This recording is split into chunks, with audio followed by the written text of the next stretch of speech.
To all student. आज की class में हम लोग जो हमारा रिमेनिंग पार्ट है उसको हम लोग कंप्लीट कर लेंगे। ठीक है। अब तक हम लोग ने एम्पलीट्यूड मॉड्यूलेशन और एम्पलीट्यूड मॉड्यूलेशन के क्या क्या टाइप हो सकते हैं, किस हिसाब से हम लोग जो उसको कंप्रेस करके भेज सकते हैं, पावर रिलेशन क्या है, इन सब चीज़ों को हम लोग ने पढ़ लिया अब तक। अब हम लोग आगे क्या करेंगे, आगे जो हम लोग एफएम को हम लोग कर रहे थे फ्रीक्वेंसी मॉड्यूलेशन को, उसको हम लोग कंटिन्यू करेंगे। पिछली क्लास में मैंने फ्रीक्वेंसी मॉड्यूलेशन के आप लोग को उसके फॉर्मूले बता रखे थे। जैसे मैंने बताया था कि जो एम एफ होता है फ्रीक्वेंसी मॉड्यूलेशन में वो delta F by F M होता है। उसके बाद मैंने बताया था कि जो बैंडविथ होती है वो हमारी 2n होती है, या ये हमारी 2 में delta F plus F M होती है। ये वाला फॉर्मूला कब लगता था, मैंने आपको बताया था ये फॉर्मूला तब लगेगा जब मेरा जो एम एफ होगा वो मेरा ग्रेटर देन किससे होगा, 6 से बड़ा होगा। ठीक है। तो आइए इसके ऊपर में हम लोग बात कर लेते हैं। अगला क्वेश्चन जो मैंने आपको होमवर्क दिया था पहले उसको डिस्कस कर लेंगे, फिर आगे वाले टॉपिक्स में हम लोग बढ़ेंगे। देखिए क्वेश्चन क्या कह रहा है, in N F M circuit the modulation index is 10। मतलब इसने साफ साफ कह दिया कि एम एफ मेरा 10 है and the highest modulation frequency is 20 kilohertz. Means ये बोल रहा है कि एफ एम जो मैक्सिमम फ्रीक्वेंसी कितनी है, 20 किलोहर्ट्ज है। उसके बाद पूछ रहा है what is the approximate bandwidth. अब बात किसकी कर रहा है, बात कर रहा है बैंडविथ की। मैंने बताया था कि जब भी मेरा एम एफ ग्रेटर देन 6 होता है, बैंडविथ किसके इक्वल होती है बताइए, 2 इंटू में delta F plus F M के इक्वल होती है। तो अब यहां से पहले हम लोग एम एफ से हम लोग निकाल लेते हैं, डेल्टा एफ निकाल लेते हैं। तो यहां से अगर हम सॉल्व करेंगे डेल्टा एफ कितना आएगा बताइए, delta F is nothing but 20 गुणा 10, मतलब ये 200 आ गया। तो बैंडविथ कितनी होगी अपनी, बैंडविथ होगी 200 plus F M is what 20 kilohertz. तो ये हमारा हो गया 440 किलोहर्ट्ज। ये चीज सारे बच्चों को क्लियर हो गई। 440 kilohertz will be the right answer. चलिए आगे देखते हैं। तो यहां तक हम लोग ने एफएम का हम लोग ने कर लिया है। एक जैसे हम लोग ने एम्पलीट्यूड मॉड्यूलेशन का एक्सप्रेशन लिखा था, मैथमेटिकल एक्सप्रेशन, वैसे ही अगला टॉपिक होता है mathematical expression of FM wave. ये इंपॉर्टेंट नहीं है बट हो सकता है आप लोग से ऑप्शन देके पूछ ले कौन सा एफएम वेव का मैथमेटिकल एक्सप्रेशन है। Mathematical expression of FM wave, देखिए ये किसके इक्वल होता है, this will be equal to A sine 2 pi f naught t plus m f into में cos of 2 pi f m t. बस आपको दो चीज इसमें याद रखनी है कि ये साइन के अंदर बनता है एक, तो पहली चीज। दूसरी बात, इसके अंदर रेस्टिंग फ्रीक्वेंसी का भी यूज होता है, यहाँ सेंटर फ्रीक्वेंसी जिसको हम कहते हैं, और इसके अंदर एफएम का भी यूज होता है। ठीक है, ये दो पॉइंट याद रखना है आपको, इनके ऊपर क्वेश्चन हो सकता है फ्रेम करते हैं आपके ऊपर। ठीक है, चलिए अब हम लोग बात कर लेते हैं डीमॉड्यूलेशन की।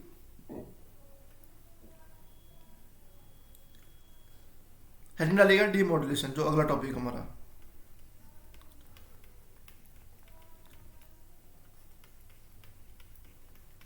डीमॉड्यूलेशन या डिटेक्शन।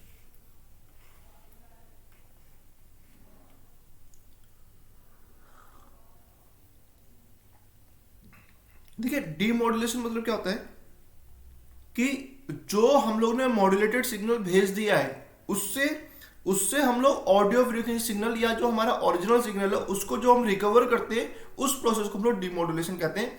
ये जब केवीएस की लेक्चर स्टार्ट हुआ था तब भी मैंने आप लोग को बताया था। तो क्या होता है, it is the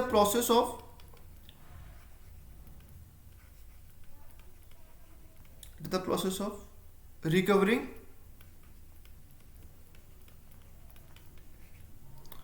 audio frequency signal from the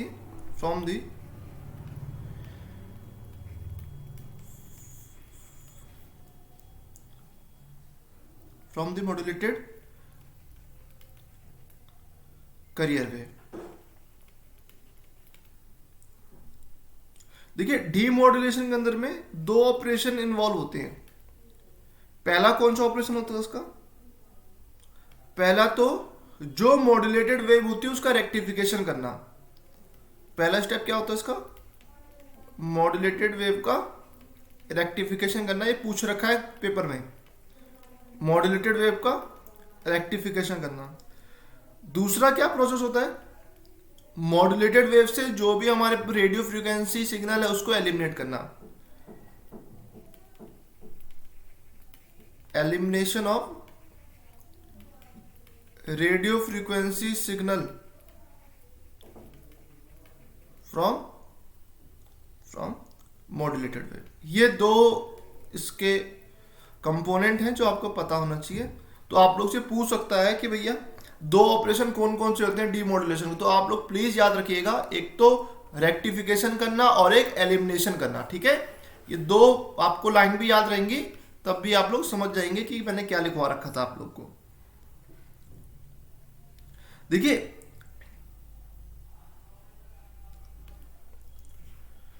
अब क्या है कि अभी जैसे मैंने आपको बता रखा था कि हम लोग ने एएम वेव पढ़ा, एफएम पढ़ा। ठीक है, तो वैसे ही डीमॉड्यूलेशन दोनों के लिए हो सकता है, एएम के लिए भी हो सकता है और एफएम के लिए भी हो सकता है। तो ये जो रेक्टिफिकेशन करना और एलिमिनेशन करना, ये किसके लिए इन्वॉल्व होगा?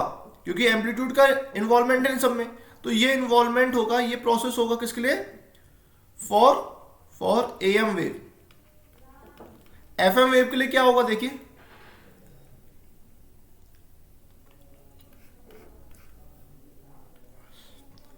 हाँ, लिखिएगा डीमॉड्यूलेशन ऑपरेशन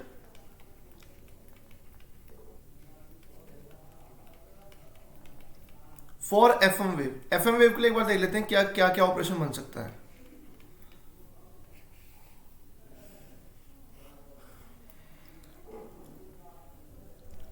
देखिए demodulation operation for FM wave में 3 स्टेप बनते हैं। पहला, जो फ्रीक्वेंसी चेंज हो रही है उसको एम्पलीट्यूड में कन्वर्ट करना। पहला लिखिए,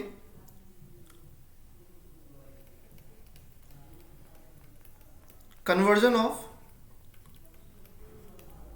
फ्रीक्वेंसी चेंजेस इनटू एम्पलीट्यूड। भैया फ्रीक्वेंसी किसकी चेंज हो रही है? हमारी मॉड्यूलेटिंग सिग्नल की।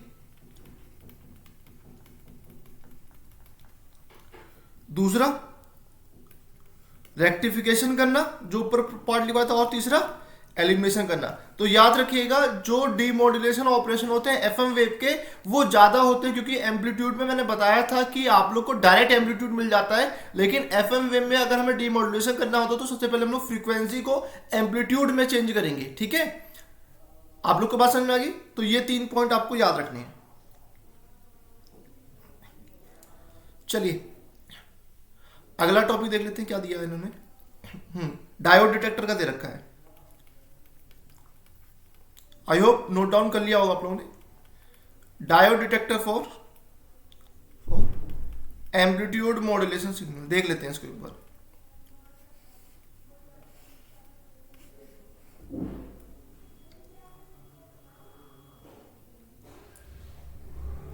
देखिए सबसे बड़ी चीज याद रखिएगा, जो डायोड डिटेक्टर होता है ना, मैंने से आप लोग को समझाया था, एनवलप बनाता है ये ना, एएम वाला। तो डायोड डिटेक्टर को हम लोग एनवलप डिटेक्टर भी बोल देते हैं, या हम लोग इसको लीनियर डिटेक्टर भी बोल देते हैं। तो पहली पॉइंट आप लोग को ये याद होना चाहिए। देखिए आप समझ लीजिएगा, लीनियर डिटेक्टर बोलने के पीछे रीजन क्या है कि जो इसका आउटपुट है ये प्रोपोर्शनल होता है इनपुट सिग्नल के वोल्टेज पे, इसलिए हम लोग उसे कह रहे हैं लीनियर डिटेक्टर। और इसको एनवेलप डिटेक्टर बोलने का रीजन क्या है? क्योंकि ये जो ऑडियो फ्रीक्वेंसी सिग्नल को जो रिकवर करता है, ऑडियो फ्रीक्वेंसी सिग्नल को जो रिकवर करता है वो एनवेलप की फॉर्म में एनवेलप की फॉर्म में रिकवर करता है। तो लिख लेगा, it recover the audio frequency signal envelope from its composite signal in the form of envelope। ठीक है, अब एक बार देख लेते हैं कि जो जो जनरली जो हम डायोड डिटेक्टर होता है उसको हम लोग क्या करते हैं, एएम ब्रॉडकास्ट में यूज होता है जनरली। तो क्यों यूज होता है, तो उसके एडवांटेज देख लेते हैं कि डिसएडवांटेज देख लेते हैं, इसके ऊपर क्वेश्चंस फ्रेम कर सकता है एग्जामिनर। तो एक बार लिखिएगा पहले, एडवांटेज ऑफ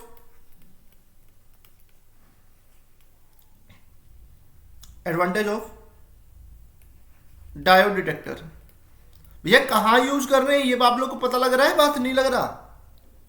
इसको हम लोग सुन लीजिए, अगर आप लोग को आधे को नहीं पता पूछ रहेगा डायोड डिटेक्टर कहां यूज होगा, ये एएम ब्रॉडकास्ट के रिसीवर पे यूज हो रहा है, एएम ब्रॉडकास्ट के रिसीवर पे यूज हो रहा है। ठीक है, एडवांटेज क्या है इसका, देखिए अभी मैंने बताया कि ये भैया लीनियर होते हैं, लीनियर या इसको पावर डिटेक्टर भी बोल देते हैं। ठीक है,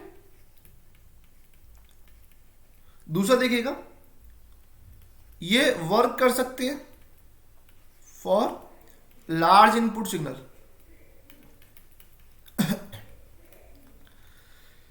तीसरा देखिएगा, इनके अंदर नेग्लिजिबल डिस्टॉर्शन होती है,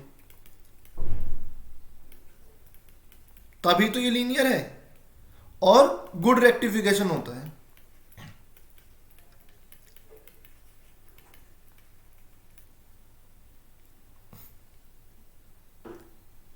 ठीक है, एक पॉइंट और देखिएगा, इसको हम लोग यूज कर सकते हैं सिंपल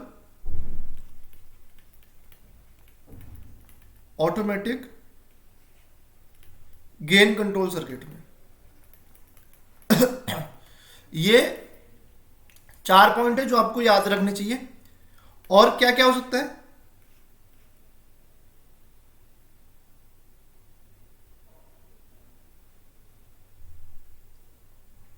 इसका डिसएडवांटेज पूछ लेता है।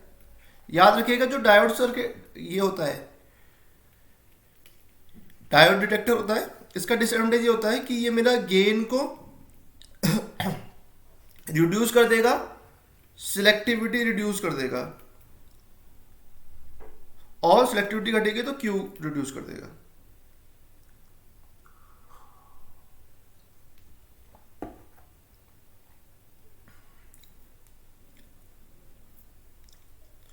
और देखिए ये जो एम्पलीफाई कर रहा है ये अपने आप से तो एम्पलीफाई कर नहीं रहा भाई, एम्पलीफिकेशन हमारा ट्रांजिस्टर से होगा।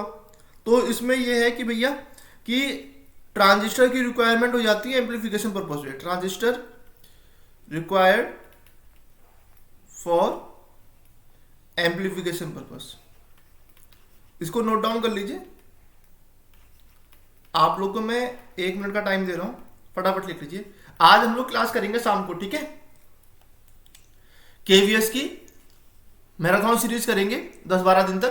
तो आप लोग आइएगा जरूर, शाम को 6:30 या 7:30 बजे करेंगे। शाम को मम्मी की थोड़ी तबीयत सही नहीं है तो शायद हॉस्पिटल वगैरह लेके जाऊंगा मम्मी को, तो उसके हिसाब से मैं आप लोग को टाइमिंग कन्फर्म कर दूंगा कि किस टाइम पे आप लोग को आना है। ठीक है, इसको लिख लीजिए एक बार।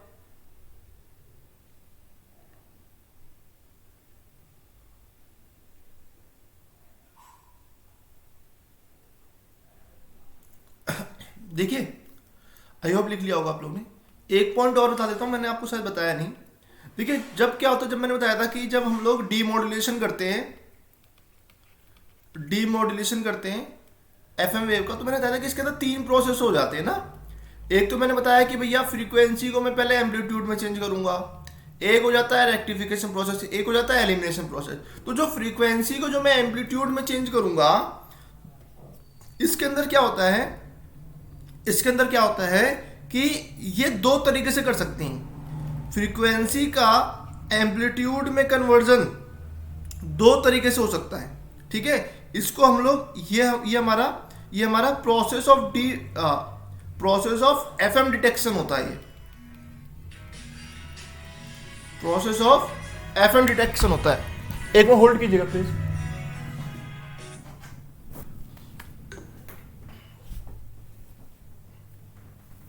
ये हमारा प्रोसेस ऑफ एफएम डिटेक्शन होता है, ठीक है। तो अब देखिए मैंने बताया था कि जो डीमॉड्यूलेशन ऑफ एफएम वेव करते हैं उसके पास 3 प्रोसेस होगा। क्या क्या? फ्रीक्वेंसी का एम्पलीट्यूड में कन्वर्जन, रेक्टिफिकेशन और एलिमिनेशन, ये प्रोसेस हैं। लेकिन एफएम डीमॉड्यूलेशन होता कैसे है? एफएम डीमॉड्यूलेशन करने के लिए हमारे पास 2 मेथड होते हैं। ये प्रोसेस है, this is the process. FM demodulation करने के लिए हमारे पास 2 तरीके हैं। एक को हम लोग कहते हैं रेशियो डिटेक्टर और एक को हम लोग कहते हैं क्या? Quadrature detector.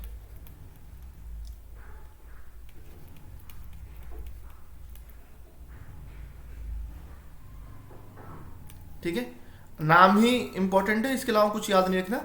बस एक हमारा क्वाड्रेचर डिटेक्टर से क्वेश्चन पूछा हुआ है।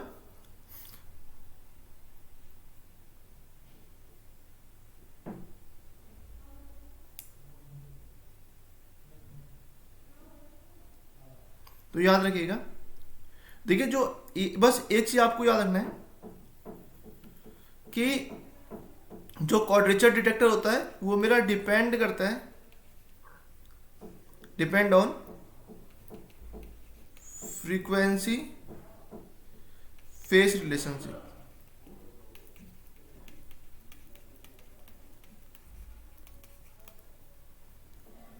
ठीक है, दूसरा पॉइंट याद रख लीजिएगा कि इसके अंदर एक ट्यून्ड सर्किट होता है खाली, बस, और कुछ याद रखने की जरूरत नहीं है। और जो मैंने बताया था आप लोग को कि जैसे हम लोग कर रहे थे डायोड डिटेक्टर कर रहे थे, मैंने क्या था कि जो आउटपुट वोल्टेज होता है वो क्या होता है? वो प्रोपोर्शनल होता है। प्रोपोर्शनल किसके होता है?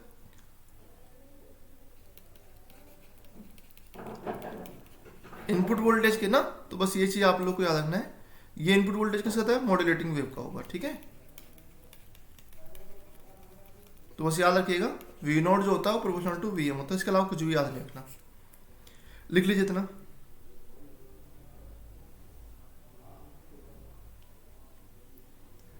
देखिए जितना मैं करवा दे रहा हूं उतना मोर देन सफिशिएंट है कम्युनिकेशन के लिए। ठीक है, इसके अलावा करने की जरूरत नहीं पड़ेगी कुछ भी। चलिए आगे बढ़ते हैं। अगला देखिएगा फ्रीक्वेंसी कन्वर्जन। देखिए अगला, देखिए जब हम फ्रीक्वेंसी को कन्वर्ट करते हैं, जब हम लोग फ्रीक्वेंसी को कन्वर्ट करते हैं या फ्रीक्वेंसी कन्वर्जन करते हैं तो उसके लिए हम लोग करते हैं हेटेरोडाइन प्रिंसिपल का यूज। पहला पॉइंट आपको ये बनेगा। तो इसके अंदर हम लोग करते क्या है कि हम लोग एक तो लेते हैं मिक्सचर, जहां पे हम लोग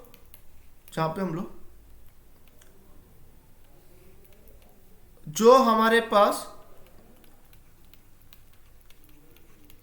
रेडियो फ्रीक्वेंसी सिग्नल आ रहे हैं, मॉड्यूलेटेड रेडियो फ्रीक्वेंसी सिग्नल, उसको हम लोग इंसर्ट करवाएं और इससे जो मैंने आप लोग को सेंटर फ्रीक्वेंसी या वो रेशनिंग फ्रीक्वेंसी बताया था, उसके लिए हम लोग लोकल ऑसिलेटर का यूज करें। वो हमें F0 देगी, इससे हमारा FS आएगा और इन दोनों को मिक्स करके हम लोग एक इंटरमीडिएट फ्रीक्वेंसी एम्पलीफायर को दे दें। और जो हेटेरोडाइन प्रिंसिपल जो ये आउटपुट प्रोड्यूस करेगा उसकी फ्रीक्वेंसी होगी F0 माइनस FS। ठीक है, इसे हम कहेंगे modulated IF intermediate frequency signal. ठीक है, देखिए ये जो फ्रीक्वेंसी आई है ना, ये फ्रीक्वेंसी जो बनी है इसी को हम लोग कहते हैं हेटेरोडाइन प्रिंसिपल। हेटेरोडाइन प्रिंसिपल मतलब क्या होता है? Combination of 2 AC signal of different frequency. ठीक है, उसे हम कहते हैं heterodyne principle. Is this clear? तो ये ऐसा कोई जरूरी नहीं है F0 माइनस FS आएगी, ये F0 प्लस FS भी आ सकती है, ये F0 प्लस FS भी आ सकती है। ठीक है, तो मैं तो लिख दिया खाली F0 माइनस FS, हम अगर हमें F not plus F S की रिक्वायरमेंट होगी तो हम लोग F not plus F S भी ऑब्टेन कर सकते हैं। तो इसमें 2 पॉइंट आप लोग को याद रखने। पहला तो हेटेरोडाइन प्रिंसिपल,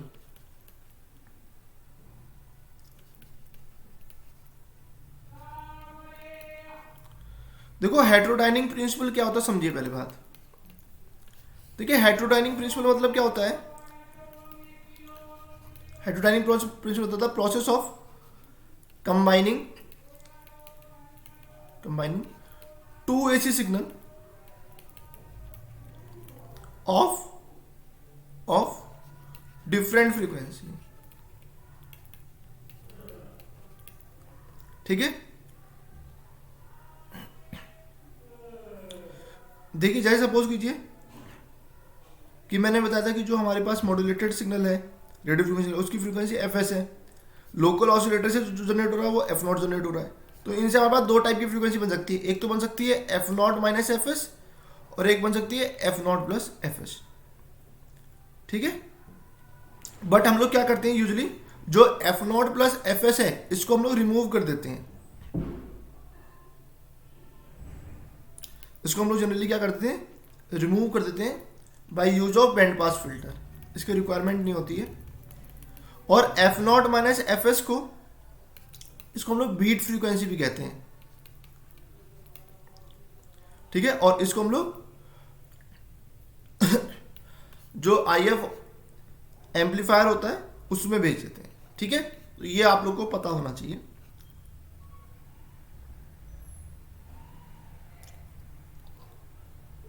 ठीक, अब एक चीज आपसे और पूछ सकता है, एक सुपर हेटेरोडाइन का ब्लॉक डायग्राम पूछ सकता है। तो अगला हेडिंग डाल दीजिएगा, block diagram of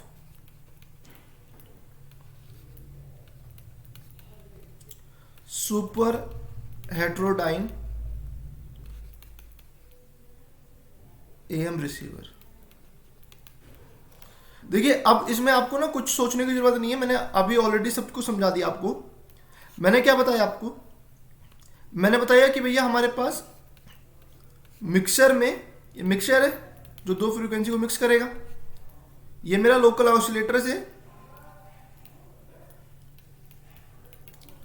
frequency generate होगी जिसे हम कहेंगे एफ नॉट, और यहां से रेडियो फ्रीक्वेंसी सिग्नल जनरेट हो रहा है, या रेडियो फ्रीक्वेंसी एम्पलीफायर बोल सकते हैं, ऑसिलेटर बोल सकते हैं, कुछ भी बोल सकते हैं। इसकी फ्रीक्वेंसी एफ एस है। इन दोनों को मर्ज करके हम लोग किसमें भेजेंगे, जो हमारे पास f naught minus f s आ रही थी ये भेजेंगे आई एफ एम्पलीफायर में। आई एफ एम्पलीफायर से किस में जाएगी, डिटेक्टर के लिए जाएगी, और डिटेक्टर से हमारी जाएगी ऑडियो फ्रीक्वेंसी एम्पलीफायर में, और यहां से हमारा आउटपुट जनरेट हो जाएगा। ठीक है, तो ये हमारा सुपर हेटेरोडाइन का ब्लॉक डायग्राम है, आप लोग याद रखिएगा।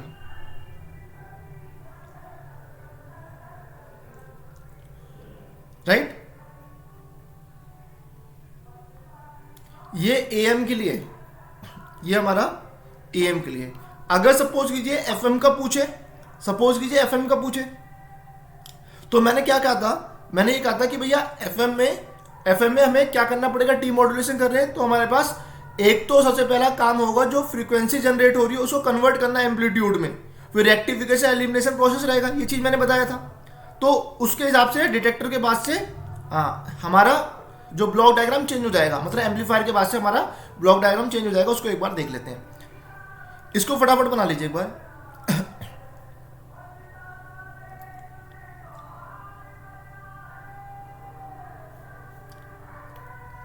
चलिए बना लिया होगा। फॉर एफएम रिसीवर देखिए क्या बन सकता है।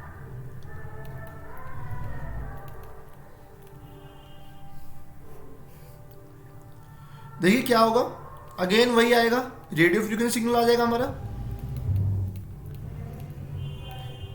ये हमारा मिक्सर में गया, ब्लॉक डायग्राम याद रखिएगा प्लीज आप लोग। ठीक है, मैंने याद रखवाने का तरीका बता दिया आपको, कुछ है नहीं इसके अंदर। ये लोकल आइसोलेटर हुआ,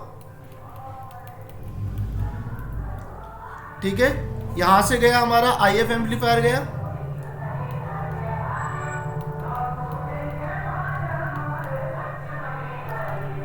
ठीक है।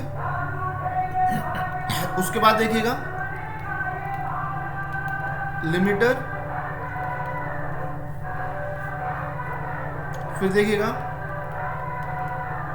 डिटेक्टर आएगा, फिर हमारा आएगा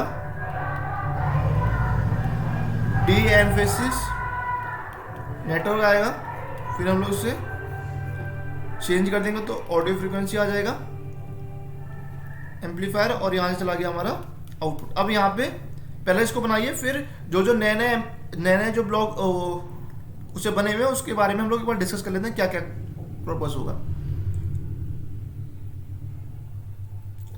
देखिए अब हम एफएम का कर रहे हैं तो लिमिटर, इसमें कुछ कुछ नए नए चीजें हैं, जैसे लिमिटर का क्या काम होगा कि सारे जो भी एम्पलीट्यूड वेरिएशन हो रहे हैं उसको रिमूव कर देना, ठीक है, ये काम होगा लिमिटर का। लिख लीजिएगा, to remove all amplitude variation,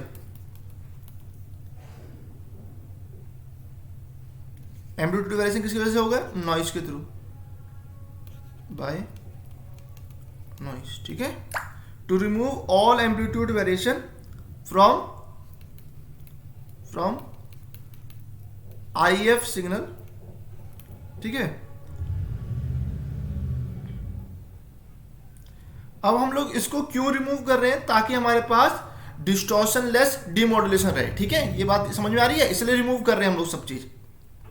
अब इसी लिमिटर को हम लोग एक तरीके से हम लोग कह सकते हैं कि ये भैया क्लिपिंग सर्किट की तरह भी एक्ट कर रहा है,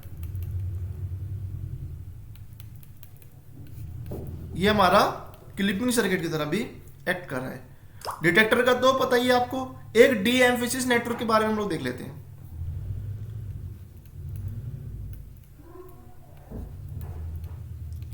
डी एम्फेसिस नेटवर्क के बारे में एक बार हम लोग देख लेते हैं क्या है। देखिए डी एम्फेसिस नेटवर्क क्या करता है, ये एम्पलीट्यूड को रिमूव करता है, और लिमिटर क्या कर रहा था, एम्पलीट्यूड के जो वेरिएशन जो हमारा नॉइज वॉइस के थ्रू हो रहा था उसको रिमूव कर रहा था। तो लिखिएगा it reduces the amplitude of high frequency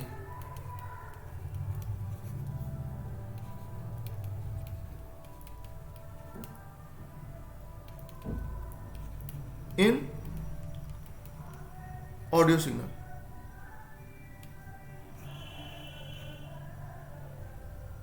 ठीक है। एक काम और करता है,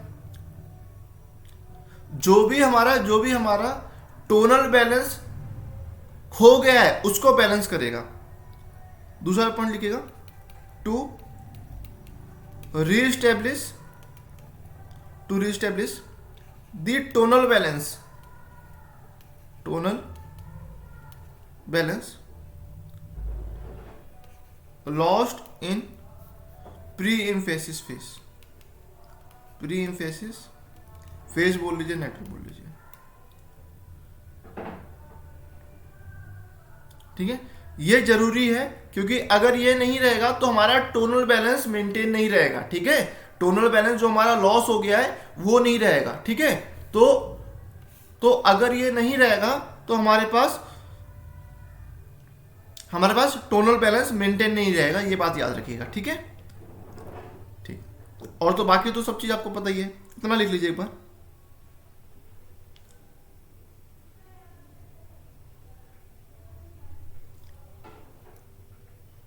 ठीक है, ठीक।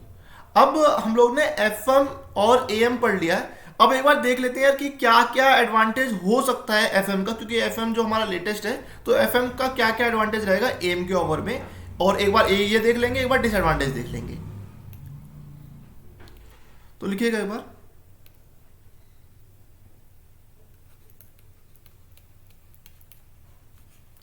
Advantage of FM over AM। क्या क्या एडवांटेज रहेगा FM का।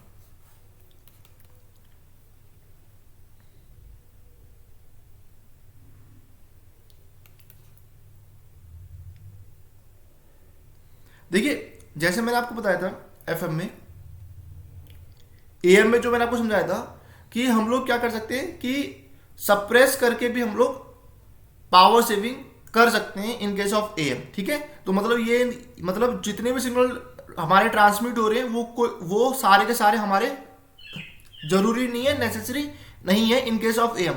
लेकिन एफएम के केस में क्या होता है, जितना भी पावर ट्रांसमिट हो रही है सारी सारी यूजफुल होती है। तो पहला डिफरेंस लिखिएगा, इन case of FM all transmitted power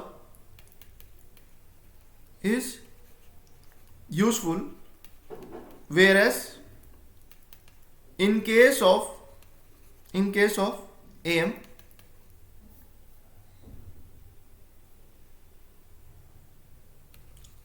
all transmitted power is not useful।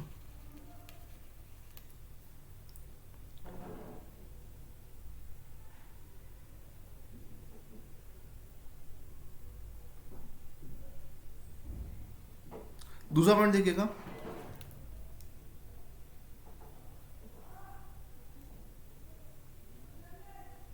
दूसरा जो एफएम होता है उसका high signal to noise ratio होता है। मतलब क्या हुआ, नॉइज लेस है तभी हाई एस बाई एन का उस रेशियो बनेगा। तो याद रखिएगा एफएम का high S by N ratio होता है, ठीक है। अब देखिए इसके पीछे का लॉजिक भी होता है, 2 पॉइंट बन सकते हैं इसके अंदर। पहला मैंने बताया कि भैया एफएम के अंदर नॉइज लेस होता है, तो पहला पॉइंट होता है क्यों हाई है, लेस नॉइज है at very high frequency band. दूसरा मैंने बताया था, अभी समझा के आया हूं कि हम लोग इसके अंदर लिमिटर लगाते हैं। लिमिटर से क्या होता है, जितना भी एम्पलीट्यूड वेरिएशन का डिस्टॉर्शन होता है वो कम हो जाता है जो नॉइज के थ्रू होता है, ठीक है। दूसरा पॉइंट इसलिए होता है बाय यूज ऑफ लिमिटर।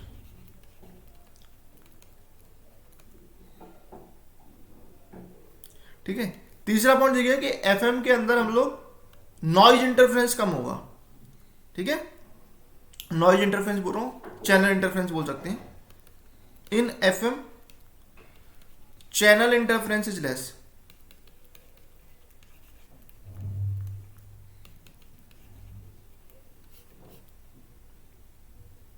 क्यों लेस होता है, क्योंकि हम लोग इसके अंदर गार्ड बैंड को यूज करते हैं, बिकॉज ऑफ गार्ड बैंड। अगला देखिए,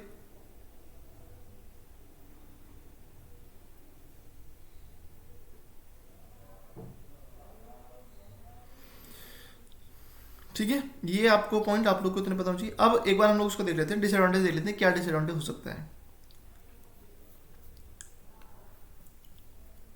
अगला डालेगा, आई होप आप लोग को समझ में आ रहा होगा disadvantage of FM over M. देखिए एक सबसे बड़ा डिसएडवांटेज ये है कि भैया एफएम को भैया ज्यादा बैंडविड्थ चाहिए, ज्यादा वाइडर चैनल चाहिए। पहले लिख लीजिएगा, एफएम रिक्वायर्ड वाइडर चैनल। मतलब कितने टाइम होता है, लगभग लगभग 7 से 15 टाइम देन एएम। दूसरा देखिएगा, जो हमारा डीमॉड्यूलेशन प्रोसेस होता है एफएम का ज्यादा कॉम्प्लेक्स होता है, ठीक है। Complex and expensive transmission and receiver process.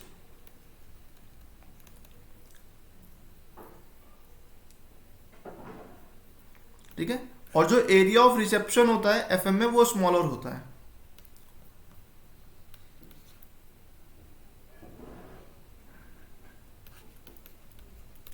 Area of reception is smaller in case of FM compare to A, right. तो ये आप लोग का डिसएडवांटेज होगा, इसको लिख लीजिए एक बार।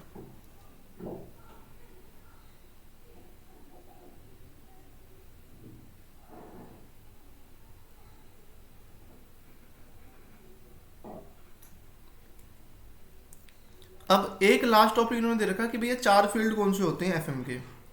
4 फील्ड मतलब होता है कहाँ पे हम लोग यूज कर सकते हैं, तो देखिएगा 4 फील्ड ऑफ एफएम, कहाँ कहाँ यूज कर सकते हैं। आसान से ही है, 4 फील्ड होते हैं। पहला तो यूज होता है ये एफएम ब्रॉडकास्ट में,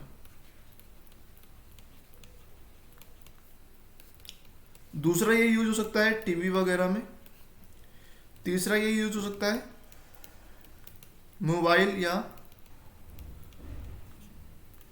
इमरजेंसी सर्विस में यूज हो सकता है,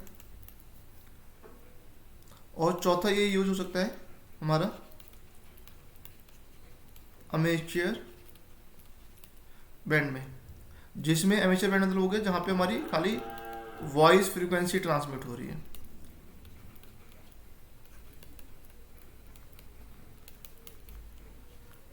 बात समझ में आई आप लोग को? तो ये 4 फील्ड हैं एफएम के, और इसके साथ आप लोग का केवीएस का जो कम्युनिकेशन लेक्चर है वो कंप्लीट हो चुका है मेरे एंड से। इसके अलावा आप लोग को कम्युनिकेशन में कुछ भी पढ़ने की ज़रूरत नहीं है, और हम लोग कोशिश करेंगे, हम लोग कोशिश क्या करेंगे,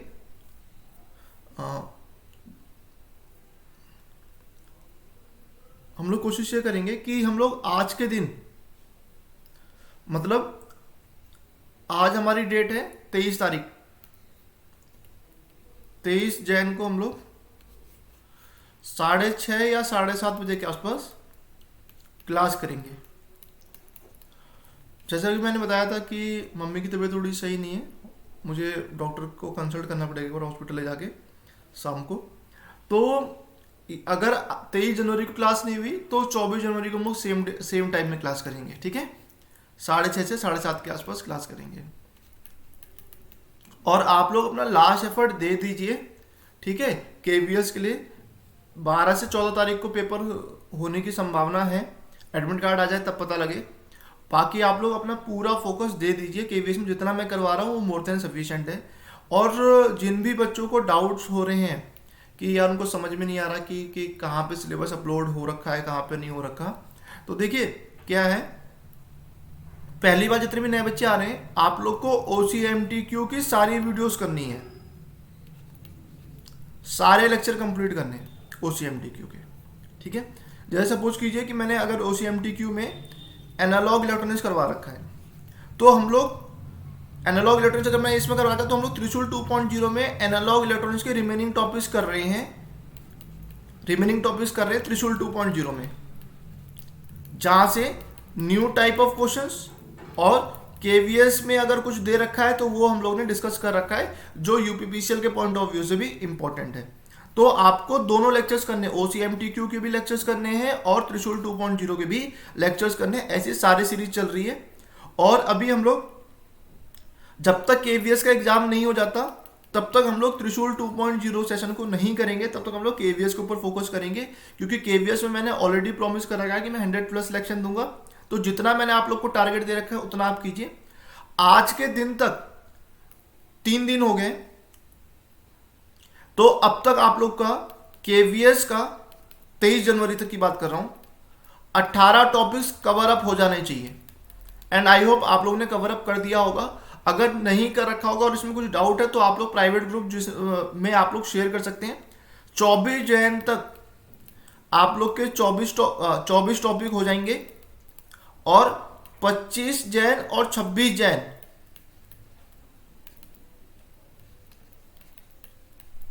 आप लोग का टेक्निकल पार्ट कंप्लीट हो जाना चाहिए। केवीएस का टेक्निकल पार्ट कंप्लीट हो जाना चाहिए, इस बात को याद रखिएगा, क्योंकि केवीएस में 100 नंबर का टेक है और 80 नंबर का नॉन टेक है। बिना नॉन टेक के सिलेक्शन नहीं होगा, इसलिए मैं चाहता हूं कि मैं 26 तारीख के बाद आप लोग के साथ नॉन टेक का डिस्कशन करूं प्राइवेट ग्रुप में, ठीक है। मेरे लिए आप लोग बच्चे ज्यादा सुप्रीम है compare to my public class, ठीक है, क्योंकि आप लोग ने मेरे ऊपर ज्यादा फेथ रख रखा है, तो मेरे लिए आप लोग का सिलेक्शन ज्यादा इंपॉर्टेंट है। तो जितना मैं आप लोग को बताते हुए जा रहा हूं उतना आप करते जाइए, उसके अलावा आप लोग को कुछ भी करने की जरूरत नहीं है। और उसके अलावा इस क्लास को बच्चे रिक्वेस्ट कर रहे थे, तो मैंने इस क्लास को पब्लिक कर दे रहा हूं, ठीक है। इसको मैंने पब्लिक क्लास कर दिया है। तो एक तो आप लोग इसको कंप्लीट कर लीजिएगा, और जितने हमारे बच्चे देख रहे हैं और वो अभी भी सोच रहे हैं कि कोर्स ज्वाइन करें नहीं ज्वाइन करें, आप लोग अगर किसी भी स्टेट एई या यूपीपीसीएल एई को फोकस कर रहे हैं विदाउट एनी डिले, ये मत सोचिए कि मैं गेट के बाद करूंगा नहीं करूंगा, without any delay you should join OCMTQ batch for AE. अगर आप लोग सीरियस एस्पिरेंट हैं किसी भी स्टेट एई एग्जाम्स के लिए, आप OCMTQ बैच फॉर एई को ज्वाइन कर सकते हैं, जिसके अंदर आप लोग को complete tech, complete non tech, Trishul 2.0 और टेस्ट सीरीज आपको मिल जाएगी। और अगर आप लोग जेई की प्रिपरेशन कर रहे हैं तो आप लोग यूपीपीसीएल, यूपीआरएनएल जेई को बैच को एनरोल कर सकते हैं। इसके अंदर भी सब कुछ सेम मिलेगा अकॉर्डिंग टू जेई लेवल। और अभी OCMTQ बैच फॉर एई की जो फीस है वो हमारी 1599 चल रही है फॉर 1 ईयर, और 6 महीने के अंदर आप लोग को सिलेक्शन मिल जाएगा, गारंटी है। और इसकी फीस चल रही है 1399 फॉर 1 ईयर, ठीक है। इसके अलावा आपको कुछ भी रिक्वायरमेंट नहीं है। मेरी इतनी आप लोग से प्रॉमिस है, जितना भी पेपर आएगा वो क्लास से बाहर नहीं जाएगा, मैं खाली आपको इतना ही एश्योर कर सकता हूँ, बाकी पेपर में ठीक करके आने का काम आप लोग का है। और इसके अलावा किसी बच्चों को डाउट है तो आप लोग इस नंबर पर कांटेक्ट कर सकते हैं। Thank you so much. मिलते हैं आज शाम की 23 जनवरी की क्लास में शाम को 6:30 बजे। Thank you all.